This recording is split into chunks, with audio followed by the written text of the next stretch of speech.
Zeit der Gnade. Siehe, jetzt ist der Tag des Heils.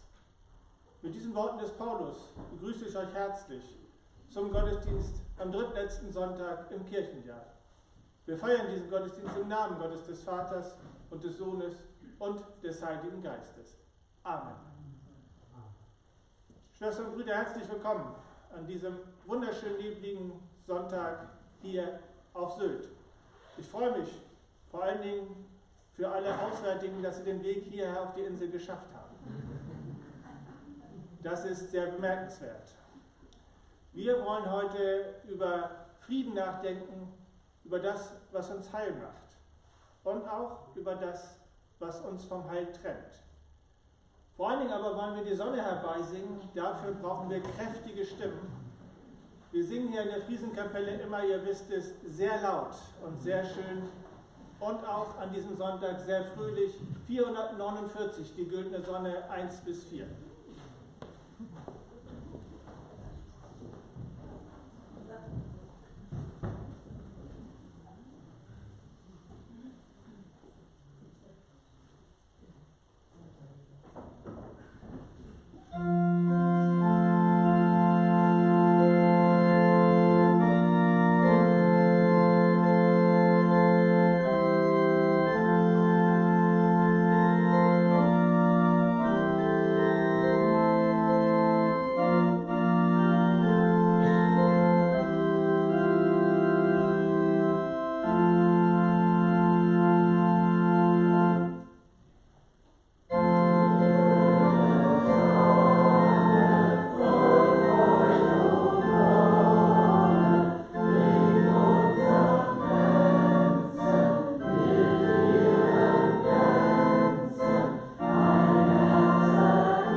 aus dem 122. Psalm. Lasset uns ziehen zum Hause des Herrn. Nun stehen unsere Füße in deinen Toren, Jerusalem. Jerusalem ist gebaut als eine Stadt, in der man zusammenkommen soll, wohin die Stämme hinaufziehen, die Stämme des Herrn, wie es geboten ist, dem Volk Israel, um den Herrn zu preisen. Denn dort stehen Throne zum Gericht, die Throne des Hauses Davids. Wünschet Jerusalem Frieden. Es möge wohlgehen denen, die dich lieben. Es möge Frieden sein in deinen Mauern und Glück in deinen Palästen. Um meiner Geschwister und Freunde willen will ich dir Frieden wünschen. Um des Hauses des Herrn willen, unseres Gottes, will ich dein Glück erflehen. Amen.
Barmherziger Gott, gib uns Augen und Ohren, die wachsam achten auf die Zeichen deines Heils hier in dieser Welt, damit wir unser Leben nicht verspielen, damit wir selig werden mit Jesus dem Christus, der mit dir und dem Heiligen Geist lebt und wirkt von Ewigkeit zu Ewigkeit. Amen.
Evangelienlesung für den heutigen drittletzten Sonntag im Kirchenjahr steht aufgezeichnet bei dem Evangelisten Lukas im 6. Kapitel. Jesus sprach: Ich sage euch, die ihr zuhört, liebt eure Feinde und tut wohl denen, die euch hassen. Segnet, die euch verfluchen. Bittet für die, die euch beleidigen. Und wer dich auf eine Backe schlägt, dem biete auch die andere dar. Und wer dir den Mantel nimmt, dem verweigere auch den Rock nicht. Wer dich bittet, dem gib. Und wer dir das Deine nimmt, von dem fordere es nicht zurück. Wie ihr wollt, dass euch die Leute tun sollen, so tut ihr ihnen auch. Und wenn ihr liebt, die euch lieben, welchen Dank habt ihr davon? Denn die Sünder lieben auch, die ihre Liebe erweisen. Und wenn ihr euren Wohltätern wohltut, welchen Dank habt ihr auch davon? Das tun die Sünder auch. Und wenn ihr denen leiht, von denen ihr etwas zu bekommen hofft, welchen Dank habt ihr davon? Auch Sünder leihen Sündern, damit sie das Gleiche zurückbekommen. Vielmehr liebt eure Feinde und tut Gutes und Leid, ohne etwas dafür zu erhoffen. So wird euer Lohn groß sein, und ihr werdet Kinder des Höchsten sein. Denn er ist gütig gegen die Undankbaren und Bösen. Und seid barmherzig, wie auch euer Vater barmherzig ist. Und richtet nicht, so werdet ihr auch nicht gerichtet. Verdammt nicht, so werdet ihr nicht verdammt. Vergebt, so wird euch vergeben. Gebt, so wird euch gegeben. Ein volles, gedrücktes, gerütteltes und überfließendes Maß wird man in euren Schoß geben. Denn eben mit dem Maß, mit dem ihr messet, wird man auch euch messen. Herr, dein Wort ist meines Fußes Leuchte und ein Licht auf meinem Wege. Halleluja! Halleluja! Halleluja! Halleluja! Und nun lasst uns mit allen Christen auf Erden gemeinsam miteinander unseren Glauben bekennen. Ich glaube an Gott, den Vater, den Allmächtigen, den Schöpfer des Himmels und der Erde, und an Jesus Christus, seinen eingeborenen Sohn, unseren Herrn, empfangen durch den Heiligen Geist, geboren von der Jungfrau Maria, gelitten unter Pontius Pilatus, gekreuzigt, gestorben und begraben, hinabgestiegen in das Reich des Todes, am dritten Tage auferstanden von den Toten, aufgefahren in den Himmel. Er sitzt zur Rechten Gottes, des allmächtigen Vaters. Von dort wird er kommen, zu richten die Lebenden und die Toten. Ich glaube an den Heiligen Geist, die heilige, christliche Kirche, Gemeinschaft der Heiligen, Vergebung der Sünden, Auferstehung der Toten und das ewige Leben. Amen.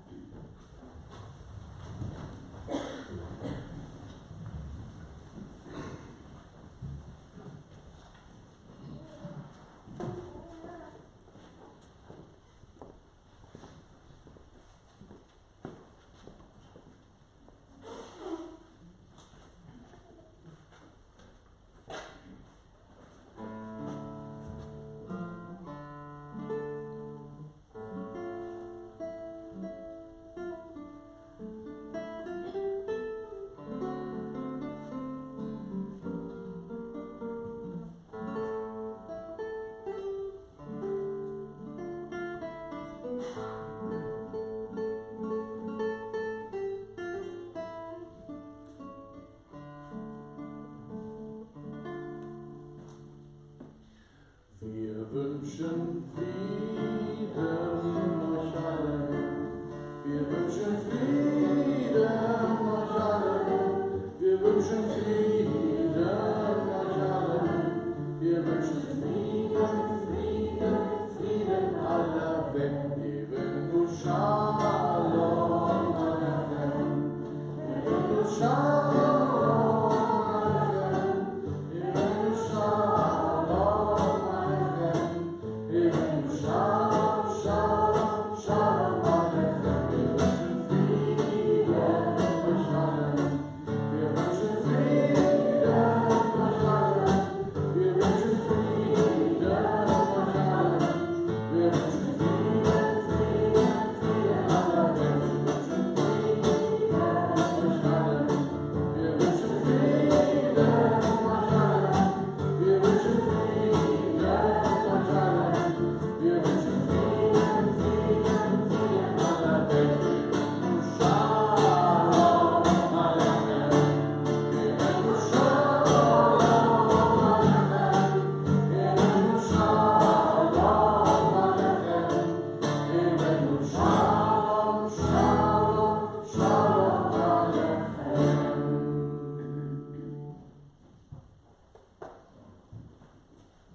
Die Liebe Gottes und die Gnade Jesu Christi und die Gemeinschaft des Heiligen Geistes sei mit euch allen. Amen. Schwestern und Brüder, Friede, Friede wohne in deinen Mauern, in deinen Häusern Geborgenheit. Wegen meiner Geschwister und Freunde will ich dir sagen, in dir sei Friede. Wegen des Hauses des Herrn, unseres Gottes, will ich Glück für dich erflehen. So die Worte des 122. Psalms.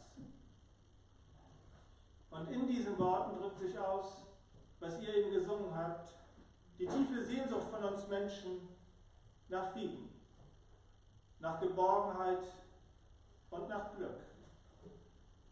Denn die meisten von uns sehnen sich nach einem Ort, an dem sie ohne Angst vor Verletzung und Gewalt leben können. Einen Ort auch, an dem sie sich verstanden fühlen, an dem sie geborgen sind.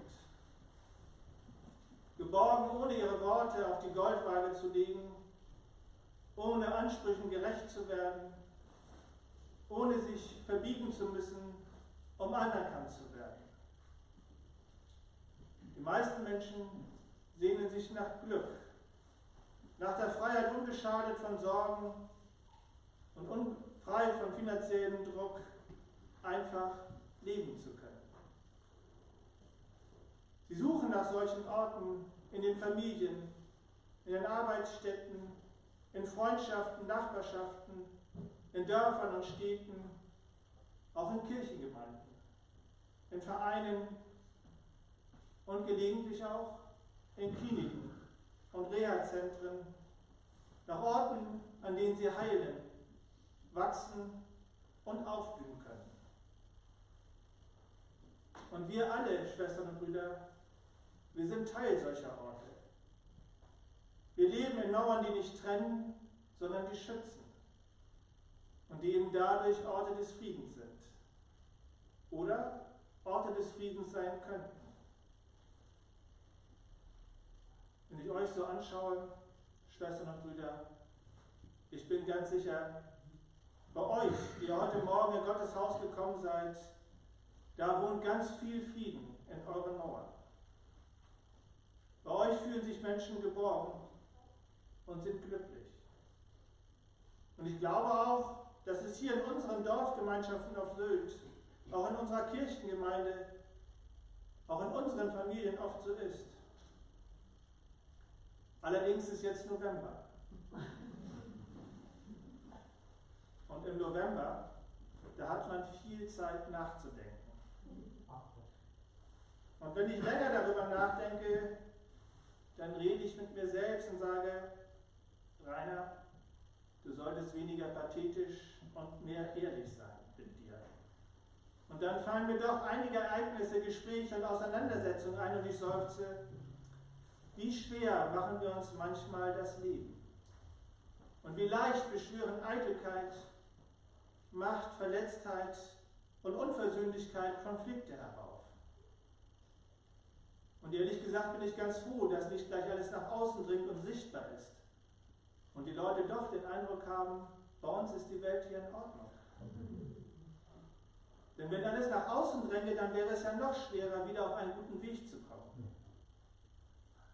Und als ich weiter darüber nachsann, warum es so schwer ist, dauerhaft Frieden in den Mauern zu halten, da habe ich einfach nochmal in den Evangelien gelesen, die Geschichte Jesu.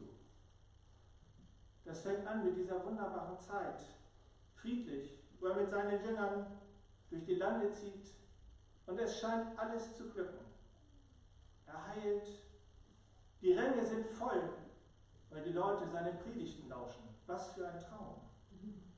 Er hat einen Freundeskreis, auf den er sich verlassen konnte und der versprach, bei ihm zu bleiben, ganz gleich, was kommen möge.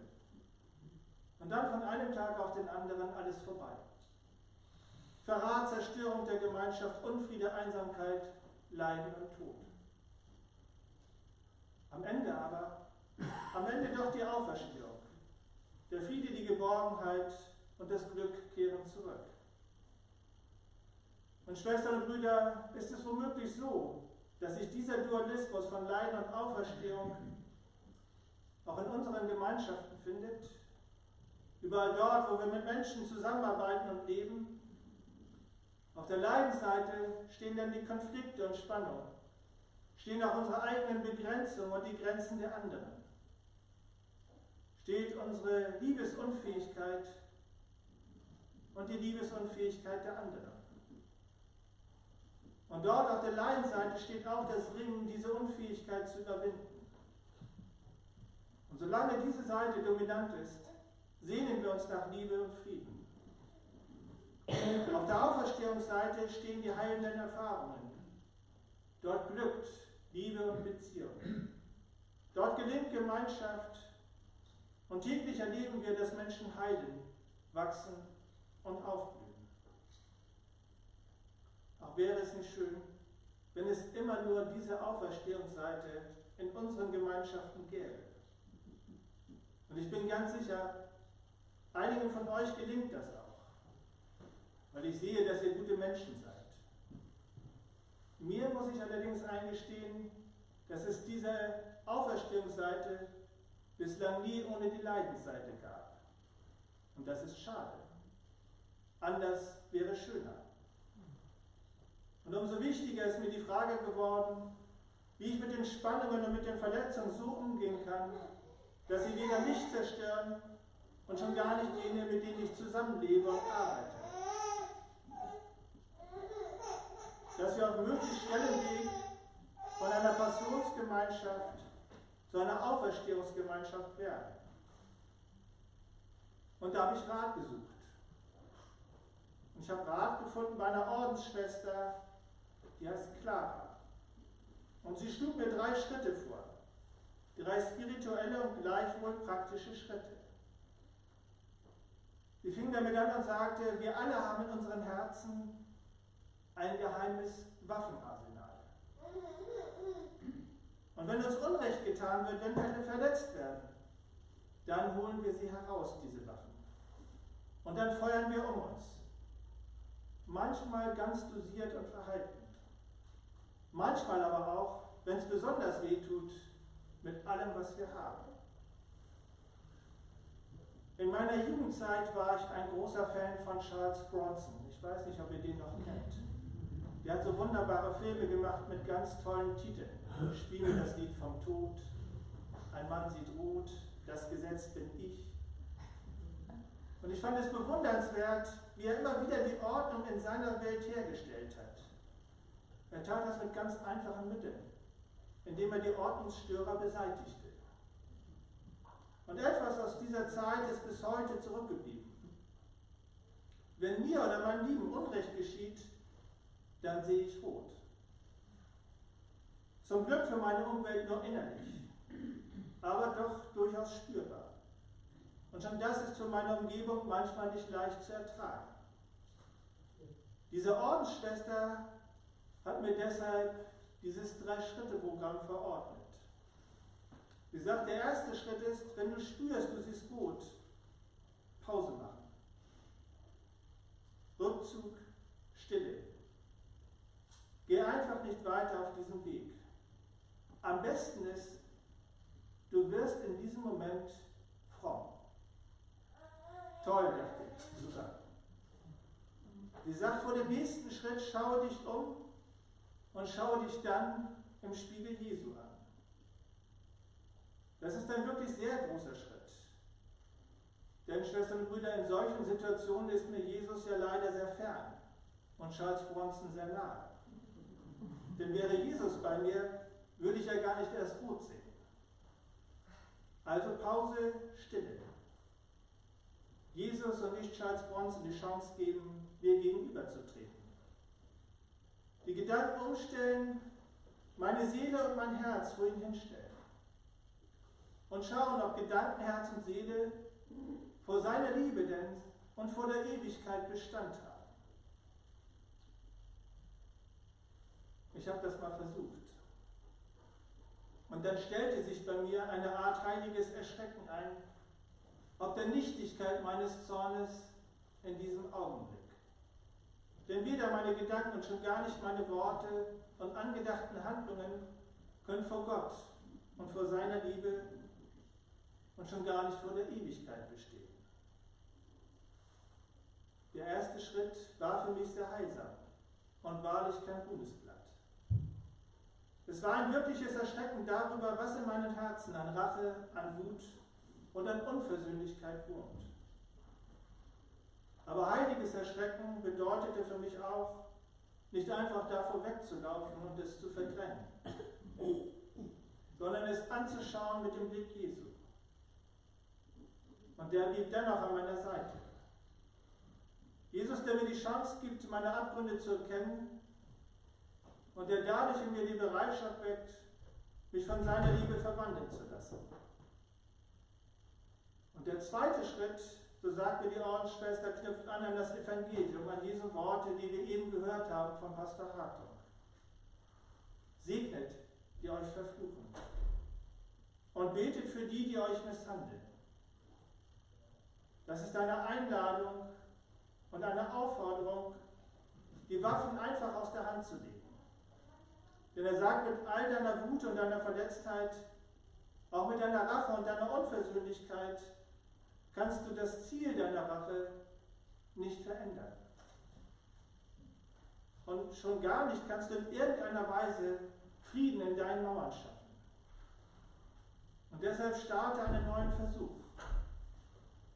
Kämpfe mit den Waffen, die Jesus benutzt hat.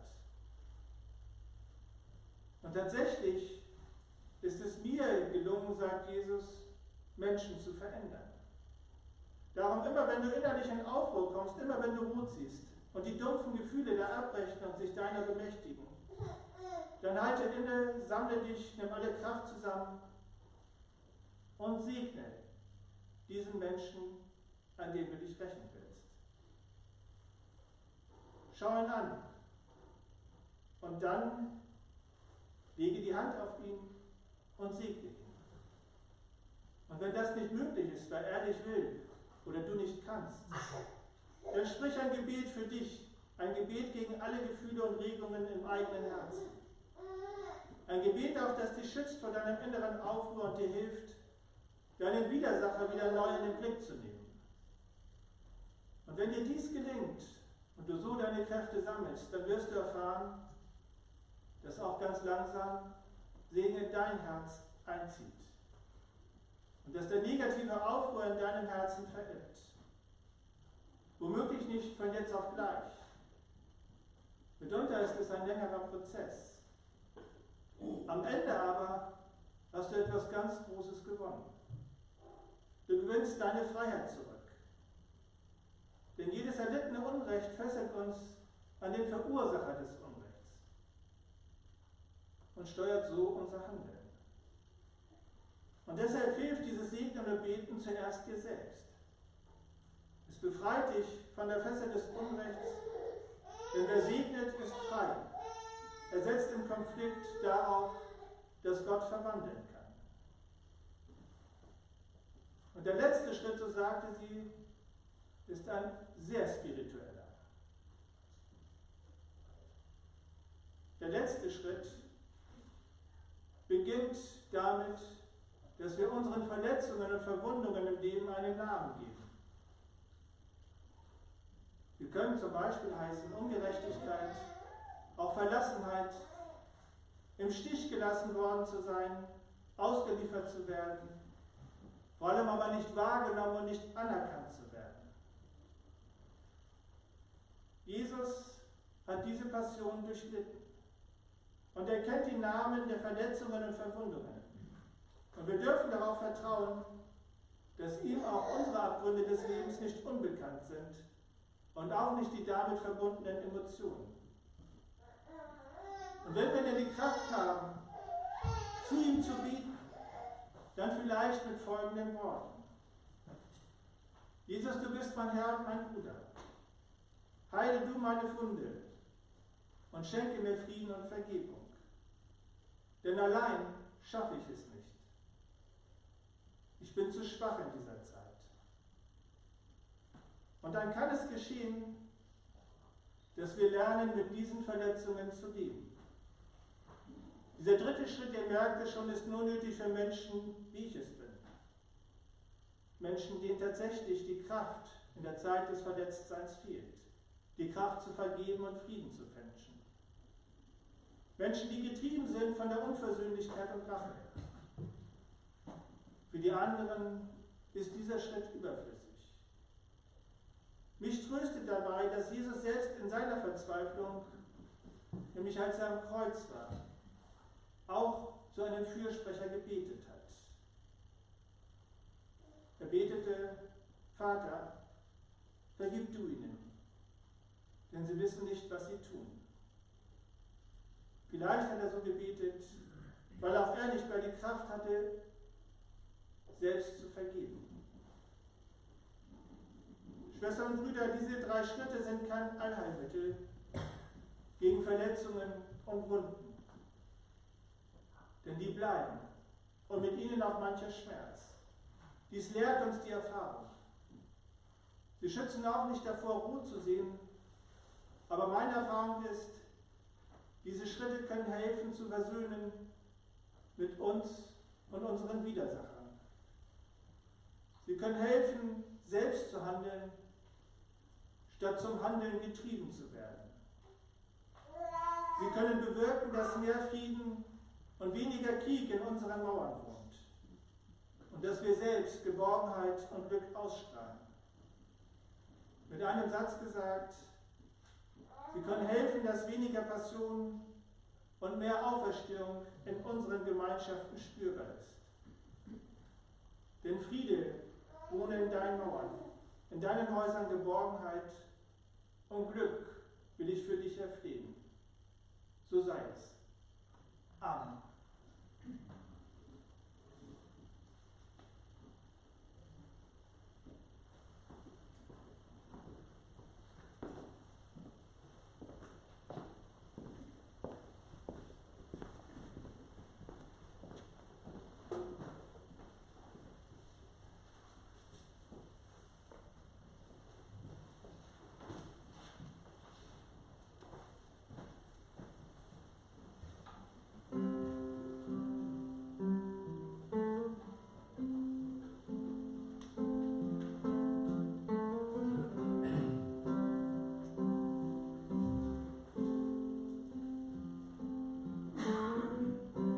Imagine there's no heaven. It's easy if you try. No hell below us, above us only sky. Imagine all the people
hope someday you will join us, and the world will be as one.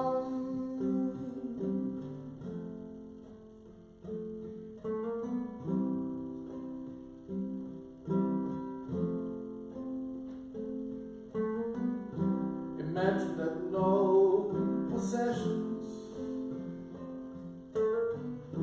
I wonder if you can. No need for greed or hunger,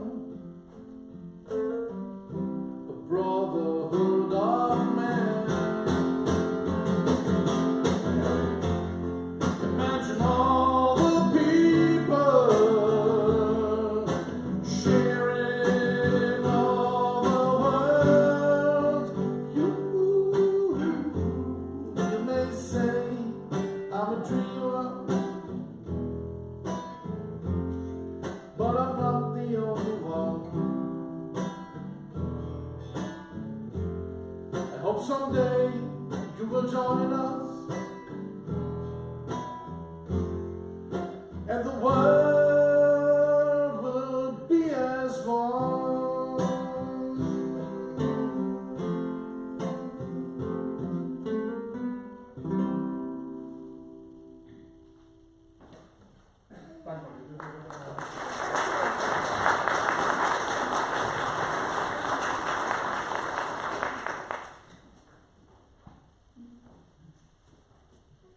Schwestern und Brüder, herzliche Einladung im Anschluss an diesen Gottesdienst in unsere Begegnungsstätte.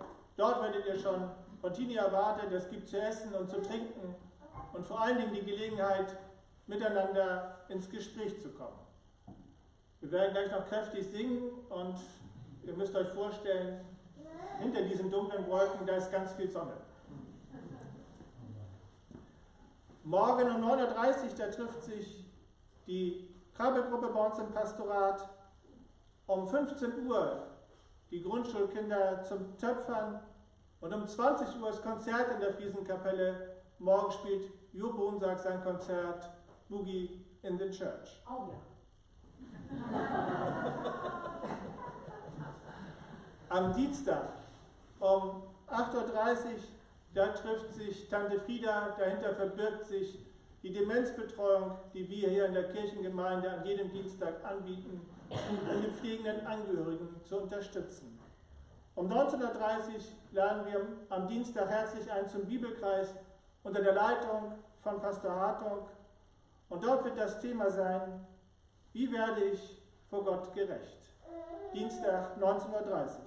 Am Mittwoch 15 Uhr Gemeindenachmittag, um 18 Uhr Jugendgruppe und am Donnerstag trifft sich wieder der Gospelchor zur Probe um 19:45 Uhr im Pastorat. Zu allen Veranstaltungen sind Einheimische und Gäste herzlich eingeladen. Unsere Gemeinde bildet sich jeden Tag neu. Und es ist uns ganz wichtig, dass ihr wisst, dass jeder bei uns herzlich willkommen ist und jeder auch einen Platz findet. Und wenn das einmal nicht so sein sollte, wenn euch jemand sagt, neben mir ist besetzt und da darfst du nicht sitzen, dann kommt ihr sofort zu Katrin oder zu mir und dann werden wir schon einen Platz für euch finden. Die Kollekte des heutigen Gottesdienstes, die ist bestimmt für ein Projekt in unserem Kirchenkreis, das recht ungewöhnlich ist. In unserem Kirchenkreis gibt es die einzige KZ-Gedenkstätte in kirchlicher Trägerschaft und diese ist in Ladelund. Dazu heißt es in der Ankündigung, im Herbst 1944 mussten 2000 KZ-Häftlinge entlang der dänischen Grenze einen Panzerabwehrgraben ausheben. Das dafür in Ladelund errichtete Konzentrationslager bestand nur 6 Wochen. Es hatte von den 87 Außenlagern von Neuengamme neben Husum Schleswig aber die höchste Todesrate. 2011 wurden auf dem Weg zwischen den Häftlingsgräben und dem ehemaligen Lagergelände ein kleiner Abschnitt des Panzerabwehrgrabens wieder freigelegt und mit Grasbewuchs befestigt. Durch den trockenen Sommer im letzten Jahr ist allerdings die Böschung ins Rutschen geraten und eine Herrichtung und Neubefestigung ist dringend erforderlich. Die Kosten dafür werden bei 8.600 € liegen und um dieses Projekt zu unterstützen, bitten wir heute um eure Gabe. Gott segne Geber und Gaben nach seiner Barmherzigkeit. Amen. Geheiratet haben gestern Julian und Lisa Marie Ruppert. Lasst uns beten und uns zum Gebet erheben.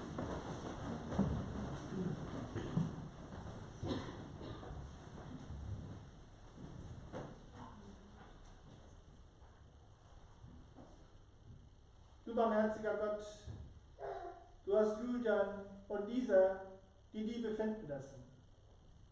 Du hast sie miteinander verbunden und wir bitten dich für die beiden, dass du sie den Segen einer langen und glücklichen Gemeinschaft erfahren. Du barmherziger Gott, du hast gesagt, dass du mitten unter uns bist. Du kennst uns. Du weißt, was uns bewegt an diesem Sonntag. Wir bitten dich, lass vom Glanz dessen, was kommt, Licht fallen auf uns, und zwar jetzt, damit wir zum Licht werden für die Umdunkelten dieser Erde. Herr, du weißt, wir lieben das Leben. Bewahre uns vor der Taubheit, die dich nicht vernimmt, vor der Blindheit auch, die die Zeichen deines Kommens nicht sieht. Schütze uns vor der Versuchung, nur nach unserem Willen zu leben. Darum bitten wir dich für die Glücklichen und für die Gesunden, dass du sie hältst. Wir bitten dich auch für die Verbitterten und für die Sterbenden, dass du zu ihnen trittst und sie spüren lässt, dass sie aus deiner Hand nicht fallen können. Wir bitten dich an diesem Sonntag für Frieden, für diese Welt und dass du jenen, die Verantwortung tragen, in der Politik, in der Wirtschaft, in der Wissenschaft und in deiner Kirche, dass du ihnen gute Gedanken gibst, dass du sie Brücken bauen lässt und dass du an jeden von uns sagst, was wir tun können, dass diese Welt friedlicher, versöhnlicher und glücklicher wird.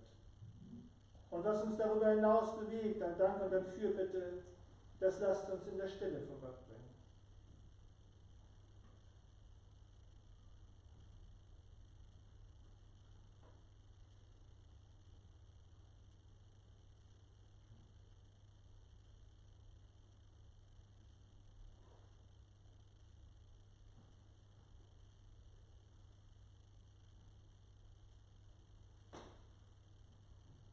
Und gemeinsam lasst uns fortfahren.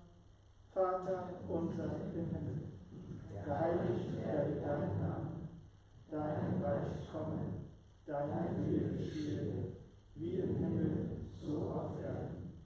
Unser tägliches Brot gib uns heute und vergib uns unsere Schuld, wie auch wir vergeben unseren Schuldigern. Und führe uns nicht in Versuchung, sondern erlöse uns von dem Bösen. Denn dein ist das Reich und die Kraft und die Herrlichkeit in Ewigkeit. Amen. Nehmt noch einmal Platz.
Noch der kurze Hinweis, draußen im Vorraum, da findet ihr verschiedene Flyer, die von dieser Kirchengemeinde erzählen.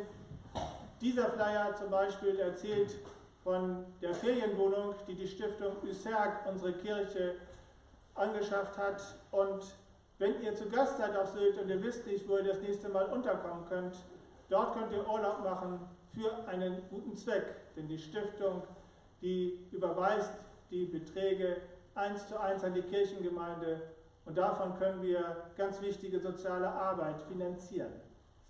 Dieser Flyer erzählt von unserer Partnerschaft nach Polen. Ihr seht dort diese Holzkerze.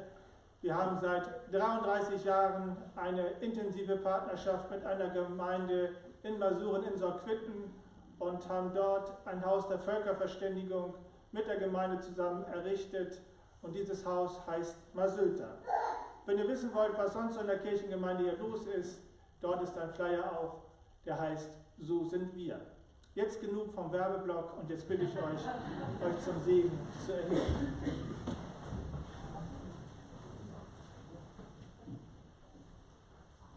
Der segne dich und behüte dich. Der lasse leuchten sein Angesicht über dir und sei dir gnädig. Der erhebe sein Angesicht auf dich und schenke dir seinen Frieden. Amen. Nun lasst uns ausziehen mit Glockengeläut. Und Olli, herzlichen Dank für die Musik heute im Gottesdienst.